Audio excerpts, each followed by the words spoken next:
Welcome to part 3 on Is Final Fantasy XVI Worth It?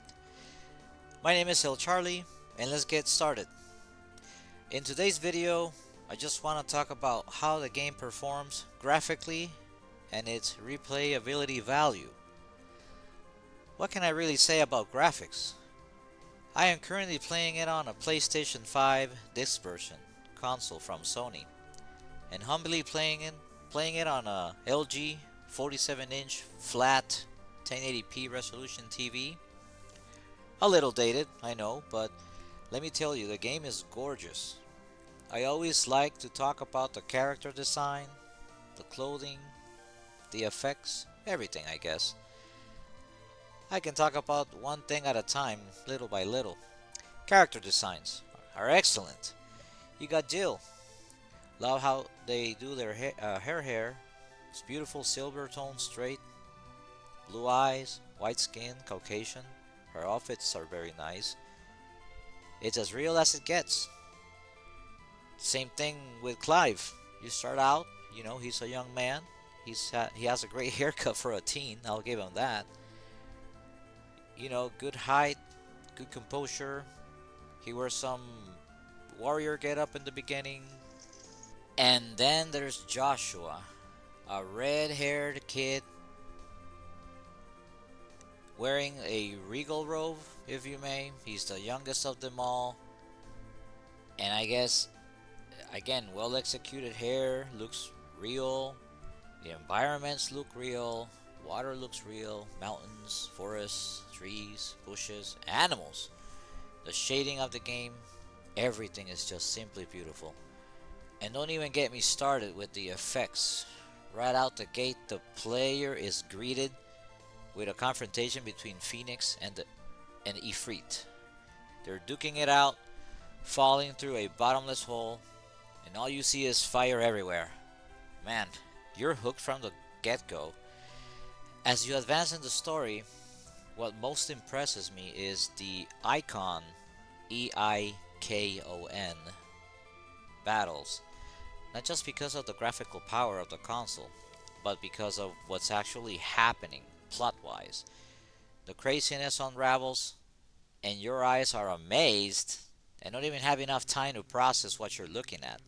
That's how awesome this game is.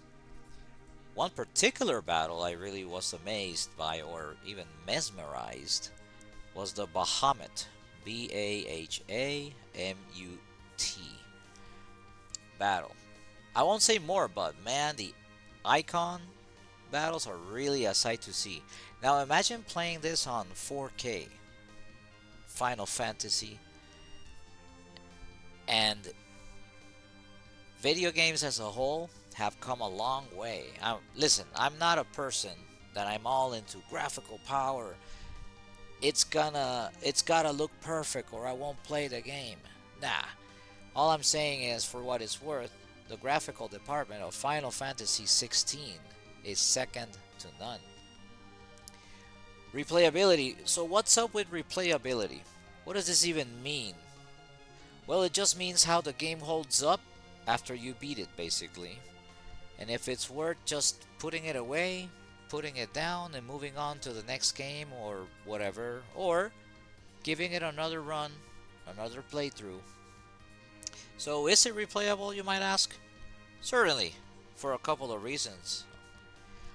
I'll have you know that back in my day, talking about maybe some 2 years ago at best, I used to be a PlayStation trophy hunter. And as such, I am kind of inclined to look at the trophy list to unlock the Platinum Trophy for this game in particular. And wouldn't you know it, I wasn't even trying to get all trophies when I'm already down to the last 3 trophies before getting the Platinum. But the game will have you redo another playthrough or beat the game on a second time on a difficulty called Final Fantasy. You can't just cheat the game and switch the difficulty in the final boss battle and then get the trophy to pop. Nah, you have to start a new playthrough all over because you can only select a difficulty when you start a new game.